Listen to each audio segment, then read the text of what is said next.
Amigos, buenas noches, bienvenidos a 24 horas. Las Fuerzas Armadas anuncian que 2.000 soldados han sido desplegados a las cárceles del país para reforzar la seguridad luego de los aberrantes hechos de ayer. Hola, Diana.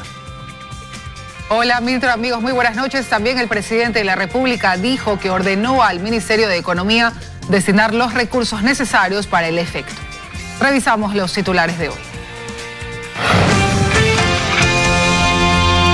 La cifra de muertos en las cárceles ascendió a 79. Al momento se contabilizan 37 reos asesinados solo en los centros penitenciarios de Guayas.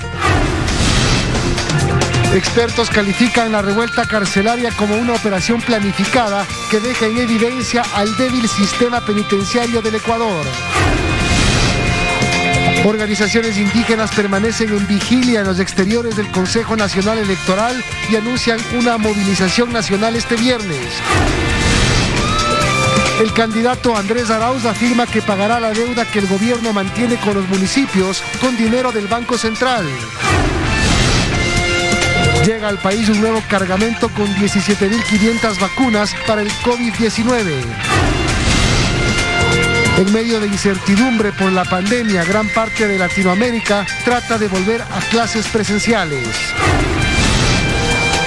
En deportes, el Real Madrid y el Manchester City consiguen importantes victorias de visita en la Champions League. Además, en el fútbol de España, el Barcelona vuelve al triunfo. La fotógrafa ecuatoriana que es reconocida a nivel internacional. Y además, en exclusiva, la hija de Don Ramón nos cuenta sobre el stand-up comedy con todas las historias que tiene preparado de su padre.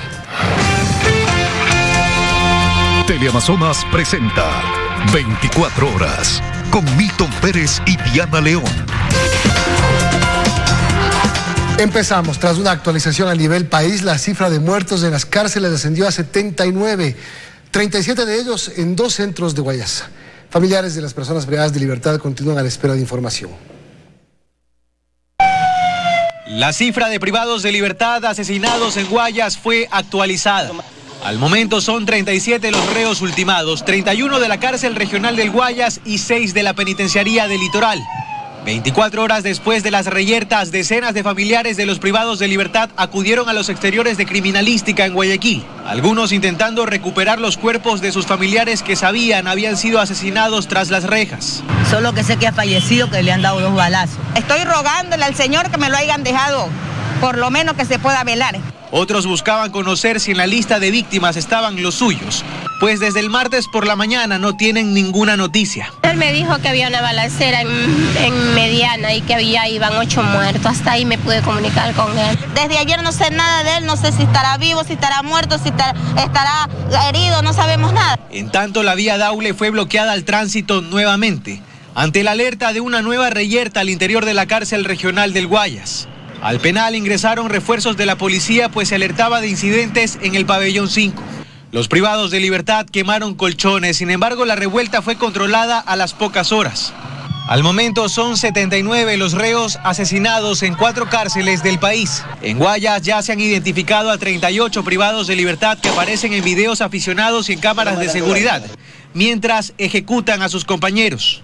Ellos están aislados en los centros de privación de libertad.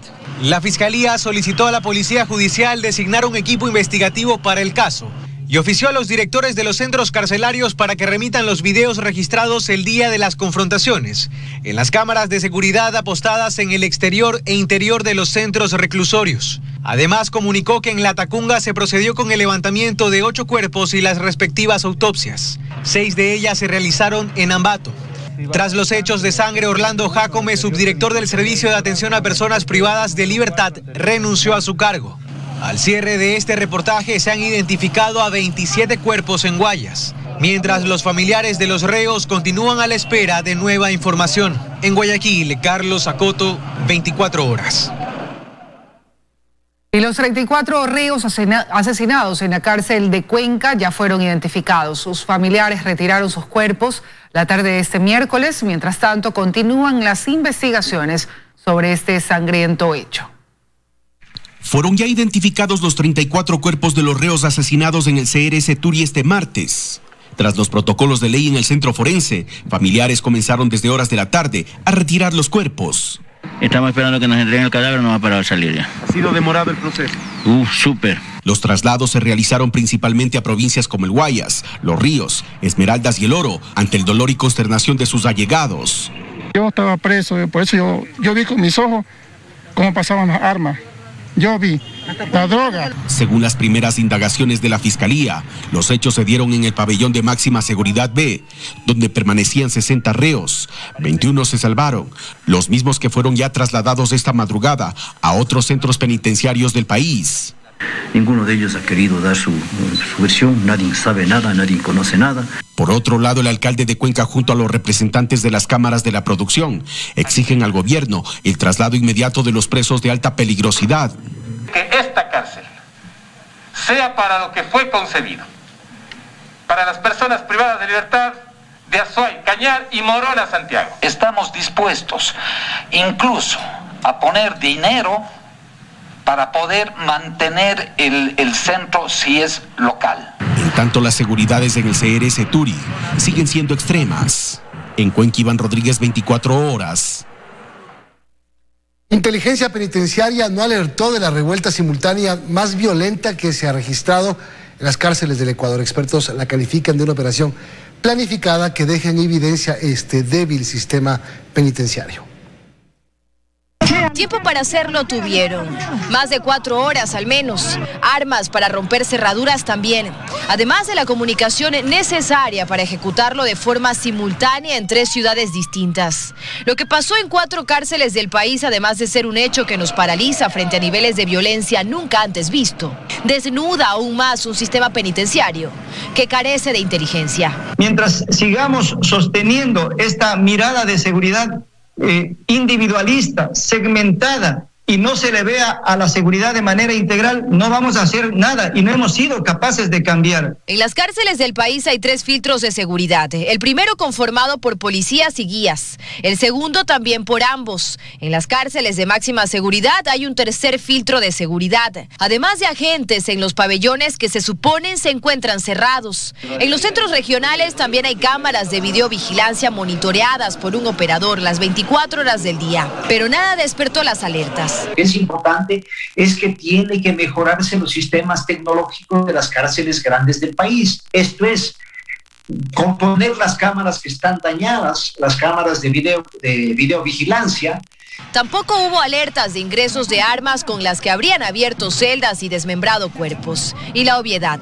Hubo comunicación suficiente no solo para coordinar el hecho, sino además para grabarlo y difundirlo. Alfredo Muñoz fue director penitenciario en 2 ocasiones. Hasta hace 2 años estuvo enfrente de una de las cárceles más peligrosas del país, cuando el gobierno declaró el primer estado de excepción. Pero desafortunadamente se emitió el decreto y no se gastó un solo centavo, no se asignó un solo centavo de recursos como para poder solucionar el problema de la crisis penitenciaria, que no es de hoy, ¿no? O sea, ayer reventó la bomba, pero esto viene, digamos, desde hace algún tiempo. Si bien ambos creen que lo que observamos este martes fue la explosión de un sistema carcelario que no da más, aseguran que la inteligencia penitenciaria debió advertirlo en un claro suceso planificado por criminales. Dayana Monroy, 24 horas. Y atención, hace momentos el comandante de Policía General Patricio Carrillo informa que nuevamente se reportan desmanes en el centro penitenciario de Guayaquil, con la desventaja evidente frente a la agresividad e irracionalidad de los grupos delictivos. Dice, la policía ingresará otra vez con la fuerza racional necesaria. Dios proteja a nuestro personal. Cuenta de Twitter del comandante general de la policía en este preciso momento. Vamos con otros temas, amigos. Organizaciones indígenas permanecen en vigilia en los exteriores del Consejo Nacional Electoral. Exigen que se acepten los recursos presentados y se haga un recuento de urnas. Anuncian una movilización nacional este viernes. Durante más de 17 días el Consejo Nacional Electoral ha permanecido así. Y así continuará, pues simpatizantes del candidato Yacu Pérez seguirán en vigilia. Nosotros nos mantenemos firmes, pero también se desarrollan una serie de asambleas en cada una de las parroquias, de los cantones, de las provincias, de nuestros territorios. Queremos la transparencia de la institucionalidad del CNE. Queremos que el pueblo ecuatoriano se sienta tranquilo, que se abran las urnas. Además anuncian una gran movilización para este viernes. Estamos convocando a todas nuestras bases a nivel de toda la región, tanto de la sierra como de la costa ecuatoriana. El día viernes vamos a tener una nueva jornada de movilización en todo el territorio nacional. Esto es para garantizar el Estado de Derechos y justicia social. Se enmarcan en el pedido de transparencia. Sin embargo, al interior del Consejo Nacional Electoral, el consejero José Cabrera insiste en que fue así como actuaron. Ningún temor, nada que ocultar. No tenemos nada que ocultar. Ustedes han visto, el sistema informático estuvo comunicando al país segundo a segundo. A los tiempos que en una elección el sistema informático no tiene ningún problema, ni la página web. Y pese a las demandas de los dirigentes indígenas, ellos dicen que únicamente actuarán conforme a la ley. Se tiene que revisar las actas que ameriten. Primero los escritos, que presentan con un escrito, con los argumentos y como prueba las actas. Y según la decisión del Consejo Nacional Electoral, anuncian posibles medidas y movilizaciones a nivel nacional. En Quito, María Gracia Costa, 24 horas. Yacu Pérez dijo que los consejeros del CNE tienen la oportunidad de avanzar con el proceso electoral con transparencia y decidan abrir las urnas. Además, cuestiona la postura que tuvieron frente al pedido de Contraloría y Fiscalía e insiste en que no apoyará ni a Arauz ni a Lasso en una segunda vuelta si es que él no está. Ya no son 16.086 actas, sino son 20.050 actas con inconsistencias. Por eso Yacu Pérez dice que no todo está perdido, pues asegura que con las 20.050 actas que presentó estaría demostrando que hay inconsistencia en más del 50% de actas a nivel nacional. Que solamente recuperaríamos 3 votos por cada junta electoral, nos recuperaríamos ahí 60.000 votos. Se refiere a Guayas, Manabí, Los Ríos y Pichincha como las provincias con mayores actas con inconsistencia. Y un día después de presentar el recurso de objeción de los resultados electorales, le dice a quienes deben decidir, los consejeros del CNE, que aprovechen esta oportunidad. Sus 5 vocales tienen una oportunidad histórica de reivindicarse, no con Yacu Pérez, con el país. Y no es lo único que Yacu Pérez, quien hasta el momento se queda fuera de la segunda vuelta, le indica al CNE. También reacciona frente a la postura de los consejeros ante el pedido de Contraloría y Fiscalía. ¿Por qué tanto miedo de aperturar las urnas? ¿Quién no ha cometido ninguna travesura? ¿Por qué se le tiene pánico a la reapertura? Quien nada debe, nada teme. Yo sería el primer interesado si estaría en el espacio del señor Lasso o en su defecto estaría siendo vocal del Consejo Nacional Electoral para que no haya dudas, para que las dudas del fraude electoral no se vuelvan una certeza.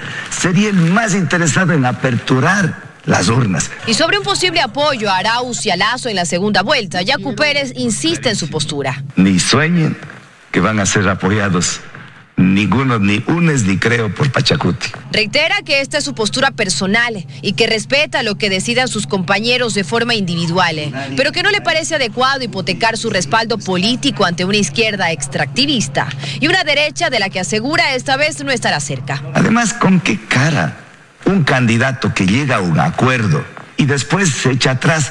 O sea, si antes de ser presidente no honra la palabra, rompe los acuerdos, ¿qué esperar cuando sea presidente? O el otro candidato que sabemos de la década ganada, claro, ganada de unos nuevos ricos. Para Pérez no hay 2 opciones, hay 3. Y es él la tercera vía. Una tercera vía para la que aún no todo está perdido, asegura. Dayana Monroy, 24 horas. Y el candidato Andrés Arauz sostiene que si gana la presidencia accederá a la liquidez del Banco Central para pagar la deuda que el Ejecutivo mantiene con los gobiernos autónomos descentralizados. Expondrá estos temas en la asamblea de la Asociación de Municipalidades del país. Según la AME, la deuda del gobierno con los GATS es de 1.168 millones de dólares. Este es un tema que les preocupa y que esperan propuestas de los candidatos a la presidencia, y por eso invitaron a Andrés Arauz a la asamblea de la asociación. Arauz dice que se pondrá al día con los GATS con el dinero del Banco Central. Vamos a acceder a liquidez de las reservas del Banco Central para igualarnos oportunamente con los gobiernos autónomos descentralizados del país y más bien ya solucionar los problemas financieros casa adentro. Dijo además que no quiere que se privatice el Banco Central. Para que el Estado ecuatoriano pueda cubrir sus obligaciones constitucionales, los municipios requerimos los recursos necesarios y a tiempo para poder servir a nuestras ciudades, a nuestros ciudadanos. A este punto se suma otra preocupación, que es el plan de vacunación. La AME hizo un llamado a los alcaldes para crear una comisión técnica para que se puedan comprar vacunas, al menos las ciudades más grandes. Liberaría quizás la posibilidad para que el gobierno nacional pueda llegar a sectores como la Amazonía y sectores más remotos. Tendrá que tener un rol el Ministerio de Salud Pública de nuestro país y los centros de salud que están desplegados a lo largo y ancho del territorio nacional. Además, la AME sostiene que requieren trabajar de forma conjunta en el tema de seguridad.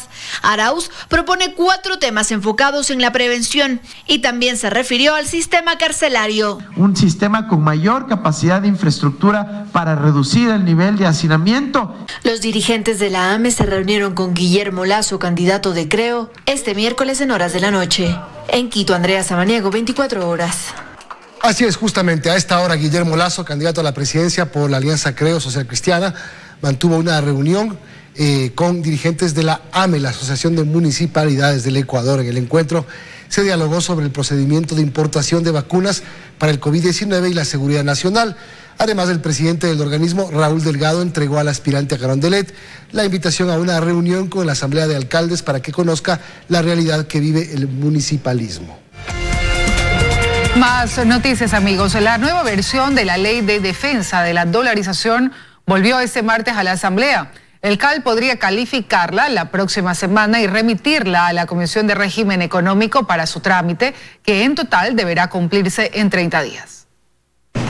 El denominado proyecto de ley de defensa de la dolarización ha tenido más de un tropiezo. Una primera versión estuvo lista desde finales de 2019, pero finalmente no se tramitó en la Asamblea. Luego tuvo que esperar que concluya la primera vuelta electoral para que varios de los miembros del CAL que se postularon a la reelección vuelvan a la Asamblea. Y cuando el Ejecutivo la remitió, no se ajustó a los requerimientos de la Unidad de Técnica Legislativa y no fue calificada por el CAL. Una vez subsanados los errores de forma del proyecto de ley de urgencia económica inherente al Banco Central y al sostenimiento de la dolarización, el gobierno ha remitido dicho proyecto a la legislatura. En el curso de esta semana, la Unidad de Técnica Legislativa deberá analizar esta nueva versión para levantar un informe recomendando al CAL que califique o no este proyecto de ley la próxima semana. Deberemos sociabilizar el mismo con la participación del ministro de Economía y Finanzas, de la gerente del Banco Central y otros funcionarios públicos. Este proyecto de ley ha sido ampliamente difundido por el ministro de Economía y Finanzas. Busca fundamentalmente defender la dolarización y dotarle de autonomía al Banco Central. Porque es la liquidez que se tiene por parte del sistema financiero y de los gobiernos seccionales y del propio Estado.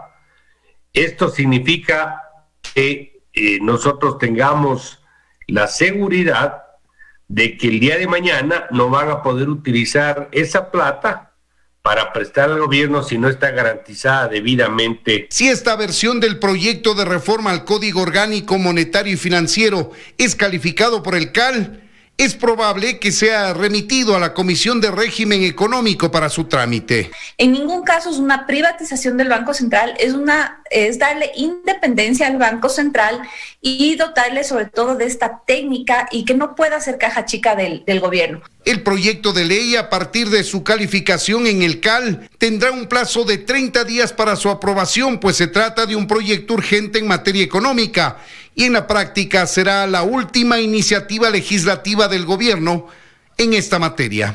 En Quito, Freddy Paredes, 24 horas. 2 exdirectores y 2 exfuncionarios del ISPOL fueron detenidos por la Fiscalía, por la justicia, luego de allanamientos desarrollados anoche. La audiencia para formularles cargos dentro de la investigación por el delito de peculado se realiza desde las 6 de la tarde. Las inversiones irregulares con los fondos del Instituto de Seguridad Social de la Policía Nacional derivan los primeros procesados. Luego de unos allanamientos realizados por la Fiscalía General la noche del martes y madrugada del miércoles, se retuvo con fines investigativos a los exdirectores del instituto, Enrique Espinosa de los Monteros y David Proaño, el exdirector de inversiones Alfredo Valverde y el exasesor jurídico Santiago Duarte. Enrique Espinosa no es director en la fecha que se le atribuye el ilícito. También hemos presentado sus cuentas en la cual se determina que no existe un beneficio económico. El general ha colaborado en todas las investigaciones, porque son más de 5 o 6 investigaciones. Es más, hasta acudido a Guayaquil a rendir su versión. Según las primeras investigaciones de Fiscalía de 2014 a 2019, se realizó inversiones irregulares con los fondos del ISPOL sin cumplir con los principios de seguridad, rentabilidad y liquidez. Según los registros, el total invertido por ISPOL a través de la empresa IPCOR y HYBF, representadas por José Cherres, asciende a $327 millones, 205 millones a convenios de reportos de bonos de deuda externa y $161 millones a la custodia de bonos de deuda externa del portafolio institucional. Además de esos $693 millones, tenemos $68.900.000 en cesión de derechos fiduciarios en 38 fideicomisos que se encuentran en este momento vencidos en casi un 95%. Estas irregularidades suscitaron 5 denuncias penales en Fiscalía por delitos como peculado, estafa y tráfico de influencias. En Quito, Daniela Valencia, 24 horas. El ministro de Salud Pública informó que esta tarde arribó a Quito y Guayaquil un nuevo cargamento con 17.500 vacunas contra el COVID-19. Luisa María Heredia informa. El plan masivo de vacunación en contra del COVID-19 en Ecuador arrancará los primeros días del mes de marzo. Así lo anunció el Ministerio de Salud Pública en un comunicado de prensa publicado la tarde de este miércoles. En el documento se detalla cuáles serán los 6 grupos que recibirán la vacuna de forma prioritaria una vez que haya concluido la fase 0. Los grupos los conforman el personal sanitario en general, las fuerzas del orden y los bomberos, los grupos vulnerables, el personal de recolección de desechos, el personal de sectores estratégicos y los profesores de todos los niveles. También el ministerio anunció que como parte del plan Vacunarse, que funciona por medio de una alianza público-privada, se implementarán 10.000 puntos de vacunación en el territorio ecuatoriano de manera progresiva y se capacitará a más de 2.000 profesionales de la salud que serán los encargados de aplicar la vacuna. Posteriormente, personal de la red complementaria comenzará su entrenamiento, pues participará en las siguientes fases. El objetivo, insiste el ministerio, es inmunizar a 9 millones de personas hasta octubre de 2021, para lo cual prevé llegar a aplicar hasta 160.000 dosis diarias. Esto cuando se acelere la producción de la vacuna y se incremente la provisión de la misma a escala mundial. A propósito de la llegada de las vacunas, alrededor de las 4 de la tarde arribó al aeropuerto de Quito y pasadas las 18 horas al de Guayaquil un vuelo de KLM proveniente de Bélgica con un tercer cargamento. Se trata de 17.500 dosis elaboradas por Pfizer, que se suman a las 24.570 que arribaron al país en semanas anteriores, de acuerdo con lo precisado por el ministerio. El calendario de inmunización del gobierno señala que las 17.500 dosis servirán para completar el 100% de las primeras vacunas aplicadas en los 99 hospitales Centinela de la red de salud pública y privada y el 100% de las primeras dosis en 47 centros gerontológicos de las 24 provincias del país. Y Guayaquil define detalles para la compra de vacunas para el COVID-19 y así poder inmunizar a la población más vulnerable. Solo quienes estén empadronados en la ciudad podrán recibir las dosis. La empresa privada ofrece nuevamente su apoyo para la distribución de las vacunas. Luego que el presidente Lenín Moreno se mostró abierto ante la posibilidad de que los municipios y el sector privado adquieran vacunas contra la COVID-19 para inmunizar de forma ágil a más personas, el camino se va allanando. Al menos así aseguran en Guayaquil. La alcaldesa de la ciudad, Cintia Viteri, dijo este miércoles que las conversaciones con las farmacéuticas han avanzado bastante. Ya tenemos listas y se las vamos a presentar a ustedes el lunes próximo, la mesa técnica encargada del proceso. Ya se han comunicado con nosotros varios laboratorios. Siempre tienen que tener en cuenta que esto pasa por el control de calidad del gobierno y pasa por la regulación de precios del gobierno. Se tiene previsto que la ciudad adquiera 2 millones de dosis para inmunizar de forma gratuita a 1 millón de personas, principalmente a las más vulnerables y de escasos recursos. Como primer paso para la importación, el municipio reservó 15 millones de dólares del presupuesto, para lo cual disminuyó fondos de fundaciones, corporaciones, empresas y direcciones municipales. Viteri respondió también a la secretaria de Comunicación del gobierno, quien dijo le preocupa que personas de otras ciudades se aglomeren en busca de la vacuna. Es sencillo. Todos los inscritos en el padrón electoral que votan en Guayaquil viven en Guayaquil.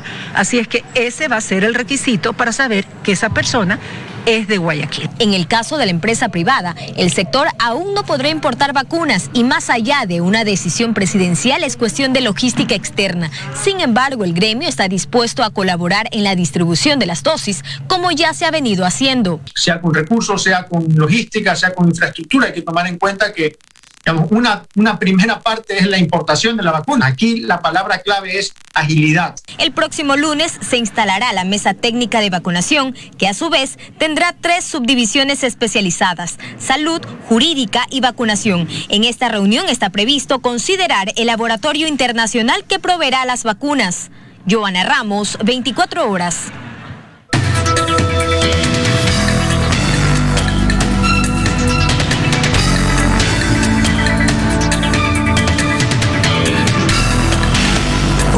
Salud. Hola amigos, muy buenas noches, bienvenidos nuevamente a su segmento Por tu Salud. Soy el doctor Esteban Ortiz y hoy vamos a hablar sobre el por qué algunas personas con COVID-19 tienen alteraciones neurológicas y algunos pacientes tienen estas secuelas que duran meses o inclusive podrían durar años. Sabemos nosotros que existe la famosa niebla mental, o le llaman también en inglés el cerebro COVID. Un estudio liberado por la neurooncóloga Jessica Wilson de el Memorial Sloan Kettering Cancer Center de los Estados Unidos, específicamente en Nueva York, examinó el líquido cefalorraquídeo de 18 pacientes con cáncer que experimentaban una disfunción neurológica también conocida como encefalopatía oncológica. Después de haber sido infectados estos pacientes también con SARS-CoV-2, ellos vieron que el líquido cefalorraquídeo presentaba alteraciones que podrían estar relacionadas con la infección viral en este tejido. Puede ser que la causa de los síntomas de esta famosa neblina cerebral, este cansancio general del cerebro, este enlentecimiento, podría deberse a que el análisis microbiológico del líquido cefalorraquídeo a través de la punción lumbar reveló que los pacientes no tenían necesariamente el virus en el líquido cefalorraquídeo, pero tenían características de inflamación. Sabemos nosotros que las pistas que nos dicen a nosotros que una persona ha tenido un proceso agudo de COVID-19 es cuando esta persona genera un nivel elevado de respuesta inflamatoria. Esta famosa tormenta de citoquinas es la que usualmente daña los pulmones y en este caso es la cantidad de citoquinas encontradas en el líquido cefalorraquídeo las causantes posiblemente de esta inflamación generalizada que nos ocasiona pues síntomas neurológicos. También se puede ver que obviamente la relación entre la comunicación neurológica podría haberse afectado cuando esta sobreexpresión de estas proteínas proinflamatorias afecta el intercambio de señales. Esta inflamación excesiva puede ser inclusive mortal. Ustedes saben que muchos de los pacientes se han visto beneficiados, al menos los que están con COVID grave, de los famosos antiinflamatorios esteroidales como son los corticoides. Por eso es que los pacientes que tienen efectos neurológicos usualmente tienen otras complicaciones como son la anosmia, la pérdida del gusto y obviamente complicaciones pulmonares. Es importante aclarar que este tipo de descubrimiento todavía requiere mucho más de estudio. Estos antiinflamatorios sistémicos podrían ayudar a que los síntomas neurológicos no sean tan graves. Nos vemos en el siguiente segmento de Por tu Salud.